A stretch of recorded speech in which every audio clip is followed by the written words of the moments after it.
Hi అండి. Welcome to my channel. ఈరోజు నేను చూపించబోయే రెసిపీ వచ్చేసి సేమియా ఉప్మా.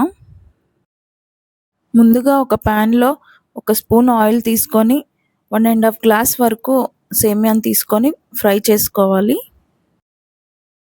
సేమియా మాడిపోకుండా కలుపుతూ ఫ్రై చేసుకోవాలి.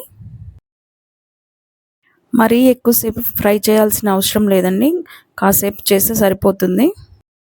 ఇప్పుడు ఈ సేమియాని ఒక ప్లేట్లో తీసుకొని పక్కన ఉంచుకోవాలి. ఇప్పుడు అదే ప్యాన్లో 3 స్పూన్స్ వరకు ఆయిల్ని తీసుకొని నూనె వేడయ్యాక జీలకర్ర, ఆవాలు, పల్లీలు, శనగపప్పు వేసి ఫ్రై చేసుకోవాలి. ఇప్పుడు సన్నగా తరిగిన క్యారెట్ ముక్కల్ని, పచ్చిమిర్చి, ఆనియన్ని కూడా వేసి ఫ్రై చేసుకోవాలి. మీ దగ్గర పచ్చి బఠానీలు ఉన్నా వేసుకోవచ్చండి. ఇప్పుడు ఒక చిన్న టమాటో తీసుకొని గింజలు లేకుండా చిన్న ముక్కలుగా కట్ చేసి వేసుకోవాలి. ఈ సేమియా ఉప్మా మార్నింగ్ బ్రేక్ఫాస్ట్లోకి చాలా త్వరగా ఈజీగా ప్రిపేర్ చేసుకోవచ్చండి. ఇప్పుడు ఇవన్నీ మగ్గేంత వరకు కాసేపు మూత పెట్టి ఉడికించుకోవాలి. ఇప్పుడు ఇందులో 1.5 గ్లాస్ వరకు వాటర్ని తీసుకోవాలి.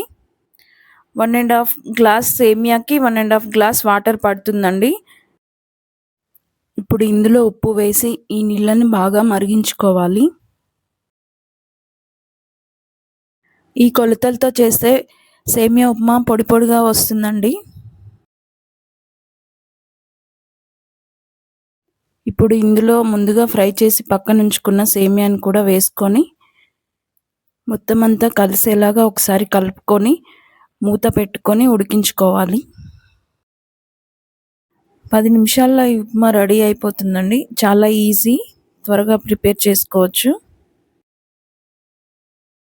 ఇప్పుడు దీన్ని మధ్య మధ్యలో కలుపుతూ అడుగంటకుండా చూసుకోవాలి. అంతేనండి, సేమియా ఉప్మా రెడీ అయిపోయింది. ఈ వీడియో కనుక మీకు నచ్చినట్టయితే లైక్ చేయండి, షేర్ చేయండి అండ్ సబ్స్క్రైబ్ చేసుకోండి. Thank you.